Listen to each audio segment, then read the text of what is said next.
ده انا كنت طالعه بس الفيديو للشو الاعلامي وكده والترند، والله العظيم. والله العظيم يا جماعه، هو مدير اعمالي مش اكتر، اقسم بالله يا جماعه، والله العظيم. انتوا بتخوضوا في عرض ليه؟ والله ما حصل. انا لو هتجوز يوم ما هتجوز رسمي، علياء لكن انا عم بعمل كده قمر ترند طلعت عادي، فيها امبارح في ايه؟ فيديو وبتقول يا جدعان انا متجوزه عرفي، وواحد قاعد جنبها بيقول لك ده جوزها عرفي ومش متجوزه عرفي وكده والحوارات دي، والنهارده طلعت تقول لك عامله عشان خاطر الترند. يا سلام.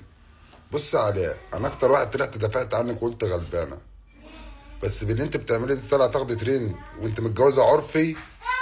بتعلمي البنات ايه؟ فيا علياء لاجل خاطر النبي عشان ما تشرفيش تخشيبه ست كمان مره اقفلي التيك توك وهدي يا بنت الحلال، عشان خاطر اللي انت بتعمليه ده غلط. ازاي تطلعي تقولي بالجواز عرف وبعد كده تقول بطلع عم بتعملي ترند بالجواز؟ بتعلموا البنات ايه؟ والله انا مفكرك غلبان، طلعت انا اهتم واحد في البرنامج ده واهبل بني ادم في البرنامج ده والله.